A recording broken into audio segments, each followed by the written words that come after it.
નવું વર્ષ એ નવી શરૂઆતના સંકેતો લઈ અને આવે છે અને જ્યારે લગ્નના પવિત્ર બંધનની વાત આવે ત્યારે દરેક વ્યક્તિ જાણવા માંગે છે કે આ વર્ષમાં તેમના માટે ક્યારે બનશે લગ્નના યોગ.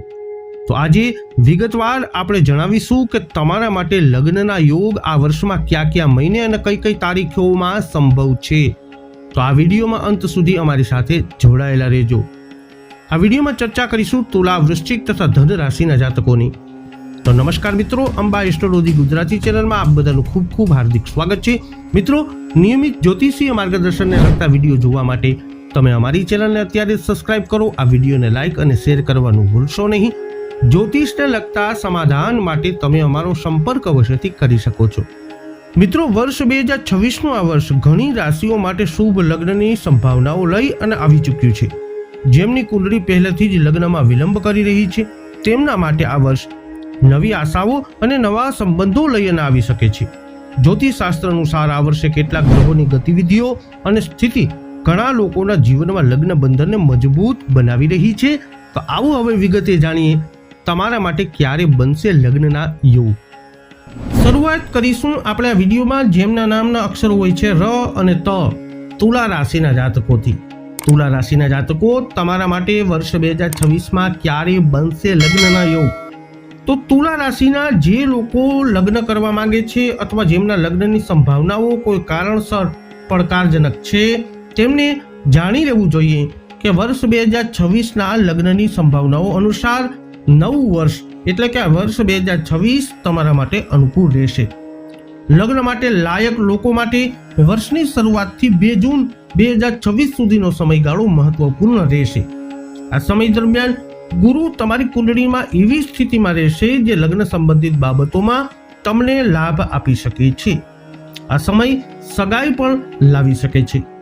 જો કે રાહુ ગ્રહ એ સ્થાન પર સ્થિત છે જ્યાં સગાઈ થવાની છે. આનો અર્થ એ છે કે તમારે સગાઈ પછી તરત જ લગ્ન કરવા જોઈએ અથવા 5 ડિસેમ્બર 2026 પછી જ લગ્ન કરવા જોઈએ. કારણ કે જો તમે લગ્ન મુલતવી રાખશો તો રાહુ ગેરસમજણો તરફ દોરી શકે છે અને સંબંધ તૂટી શકે છે.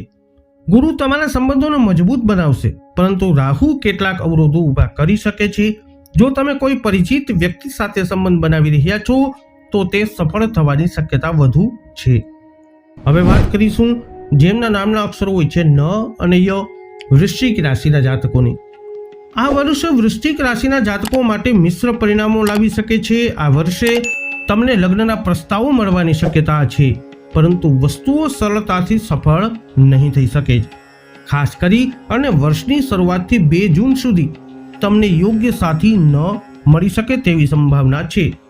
જો કે 2 જૂનથી 31 ઓક્ટોબરની વચ્ચે તમને કેટલાક સારા પ્રસ્તાવો મળી શકે છે જેને તમે સગાઈ અથવા લગ્નમાં ફેરવી શકો છો. એ નોંધવું યોગ્ય છે કે 31 ઓક્ટોબરથી વર્ષના બાકીના સમય સુધી પરિણામો સરેરાશ રહી શકે છે, કારણ કે આ સમયગાળા દરમિયાન ગુરુનો 7મા ભાવમાં અને 5મા ભાવ સાથે કોઈ સંબંધ રહેશે નહીં. જો કે આ બીજા ભાવથી થશે જે કૌટુંબિક વિકાસનું પ્રતિનિધિત્વ કરે છે. તેથી તમે લગ્નની અપેક્ષા રાખી શકો છો. જો સરળ શબ્દોમાં કહીએ તો જાન્યુઆરીથી 2 જૂન સુધીનો સમયગાળો લગ્ન સંબંધિત બાબતોમાં આગળ વધવા માટે થોડો નબળો રહેશે. ત્યારબાદ લગ્નના પ્રબળ યોગ તમારા માટે આ વર્ષમાં બનશે. હવે વાત કરીશું જેમના નામના અક્ષરો હોય છે ભ, ધ, ફ, ઢ, ધન રાશિ, ધનુ રાશિના જાતકોની. તો વર્ષ 2026ની લગ્ન કુંડળી અનુસાર આ વર્ષ ધનુ રાશિના જાતકો માટે ખૂબ અનુકૂળ રહેશે. જો કે લગ્ન તમારી કુંડળીની પરિસ્થિતિઓને અને ગ્રહોના ગોચરના પ્રભાવ પર આધાર રાખે છે. ગ્રહોના ગોચરના આધારે આ વર્ષ લગ્ન માટે સારું રહેશે. આ સમયગાળા દરમિયાન જાન્યુઆરીથી 2 જૂન 2026 સુધી ગુરુ 7મા ભાવમાં પ્રભાવ પાડશે, જેનાથી લગ્નની શક્યતાઓ ઊભી થશે. વધુમાં જો પરિસ્થિતિઓ અનુકૂળ રહેશે તો તમે લગ્ન કરી શકો છો. દરમિયાન 2 જૂનથી 31 ઓક્ટોબર 2026 સુધી ગુરુ લગ્ન સંબંધિત બાબતોમાં તમારો સાથ નહીં આપે. આ પછી 31 ઓક્ટોબર 2026થી ગુરુની સ્થિતિ ફરી એક વખત તમારા માટે શુભ બનશે, કારણ કે તે તમારા લગ્ન અને 5મા ભાવ ઉપર દ્રષ્ટિ કરશે. આમ ગુરુ લગ્ન સંબંધિત બાબતોમાં મદદરૂપ થશે, ખાસ કરી અને પ્રેમ લગ્ન ઈચ્છતા લોકો માટે પણ. તો તુલા, વૃશ્ચિક તથા ધન રાશિના જાતકો વૈદિક જ્યોતિષ શાસ્ત્ર અનુસાર તમારા માટે વર્ષ 2026માં આ દિવસોમાં, આ તારીખોમાં, આ મહિનાઓમાં બની શકે છે લગ્ન માટેના પ્રબળ યોગ. તો આ વિડીયો અંગેના તમારા અભિપ્રાય, તમારા મંતવ્ય શું છે કોમેન્ટમાં અવશ્ય જણાવજો. વિડીયોને લાઇક કરજો, શેર કરજો. હજુ સુધી આપે અમારી ચેનલને સબસ્ક્રાઇબ ન કરી હોય તો અવશ્ય કરી લેજો. ફરી મળીશું નવા વિડીયોમાં.